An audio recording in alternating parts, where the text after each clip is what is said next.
दिल्ली राज्य के शिक्षाविदों द्वारा शिक्षा संबंधित समस्याओं पर एक शिक्षा सम्मेलन का आयोजन किया गया। प्रोफेसर सच्चिदानंद सिन्हा जी ने बताया, बच्चा या छात्र कैसे पढ़े, पेडागोजी बहुत इंपॉर्टेंट है और उस पर 2 लाइन पे मैं 2 मिनट का समय आपका लूंगा कि शिक्षा को हम कैसे क्लास में हम ट्रांजैक्ट करते हैं, बहुत इंपॉर्टेंट होता है और किन के बीच हम ट्रांजैक्ट करते हैं बड़ा इंपॉर्टेंट होता है। हम लोग जो सोशल साइंसेज से आए हैं, जो क्लास में पढ़ाते हैं कुछ, और चूंकि हमारे जेएनयू की एडमिशन पॉलिसी कुछ दूसरे ढंग की थी, वो मार्क्स के बेसिस पे हमारे यहाँ नहीं हुई। हमारे यहाँ एक रीजनल बैकवर्डनेस भी है, यानी कि अगर आप गरीब क्षेत्र के हैं तो आपको 4 पॉइंट्स मिल सकता है। 30 साल तक मैं वो रीजनल बैकवर्डनेस का इंडेक्स बनाता था और पिछली बार वो इंडेक्स जो है ना उन्होंने विड्रॉ कर लिया, उसकी जगह पे एक दूसरा इंडेक्स बना दिया। देखिए इंडेक्स तो होता है ना, मेहदी साहब अभी बताएंगे कि अगर हर जगह मौजूद है चीज तो वो कैसे हमारी कमी को कैसे कैप्चर कर सकता है। जब हर घर में पंखा है तो अब ये स्टेटिस्टिक्स की पर रूम कितना पंखा है ये तो कुछ नहीं बात करेगा। अगर हर घर में फोन है, किसी जमाने में 30 साल पहले होता था नंबर ऑफ टेलीफोन कनेक्शंस, एक इंडिकेटर होता था वेलबींग का। अब तो हर आदमी के हाथ में फोन है, तो क्या जिसके हाथ में फोन है वो अमीर है? तो ये जो मुद्दा है कि हम किस तरह का इंडेक्स, तब इन्होंने किस तरह का इंडेक्स बनाया कि शौचालय कितने घरों में,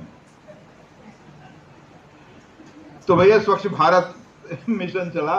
और भले ही शौचालय हो ना हो, शौचालय भी हो तो शौचालय में पानी ना हो, जैसा कि तमाम सारे विश्वविद्यालयों में और विद्यालयों में शौचालय के पास से गुजरेंगे तो आप धन्य नहीं हैं, है ना, क्योंकि वो उसकी जो खुशबू है आपके दिन भर मंडराती रहेगी आपके सर पे और आप बहुत ही अच्छे तरह से सोच पाएंगे। तो वो तो लाजमी है कि अगर आप इस तरह का इंडेक्स लेंगे, और अगर जो मैंने एक सेंसिटिव इंडेक्स बनाया था कि वुमेन्स एजुकेशन को हमने देखा है कि वुमेन्स एजुकेशन तो अब बहुत वाइड स्प्रेड हो रहा है, लिटरेसी रेट अमंग वुमेन, तो अब ये भी क्या इसकी सेंसिटिविटी अब कम हो गई है। तो हमने कहा कि भाई women in post secondary education, अब वहां पे जब देखा तो वो सेंसिटिव हो गया इंडिकेटर, तो हमने उसके आधार पर बैकवर्डनेस, वो तमाम सारे इंडिकेटर्स, ये सबका, ये जगदेश कुमार जो हमारे आए थे वाइस चांसलर साहब, वो इंजीनियरिंग के आदमी हैं। इंजीनियरिंग के लोग इस तरह की इंजीनियरिंग बहुत अच्छी तरह से कर सकते हैं, यानी कि बनी बनाई चीज को तोड़ सकते हैं। बनाया कितना हिंदुस्तान में नहीं पता, लेकिन यूनिवर्सिटी जो जेएनयू वाली है उसको तोड़ के मरोड़ के उन्होंने बिल्कुल बेकार कर दिया। देशद्रोही की बात है, अब आप पसंद करें ना करें, लेकिन ये बहुत ज़रूरी है कि अगर आज के तारीख में हमने इसको एक ऑल्टरनेटिव एजुकेशनल फ्रेमवर्क के आधार पर तमाम सारी चीज़ों को बिल्कुल कंटेस्ट नहीं किया तो हम बस, हमसे छूट चुकी है, हम दूर होते चले जा रहे हैं हिंदुस्तान के रियलिटीज से। और वो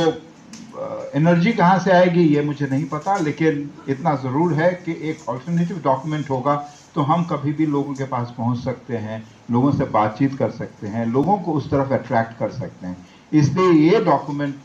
केवल हमको एक जिंदाबाद मुर्दाबाद करने की ज़रूरत नहीं है, हमारे पास एक ऑल्टरनेटिव डॉक्यूमेंट। कि मैं चाहूँगा कि आज के सत्र में, आज के यहाँ जो हमारी जो जनरल बॉडी है दिल्ली प्रदेश की, वो इसका अनुमोदन भी करेगी। दूसरी बात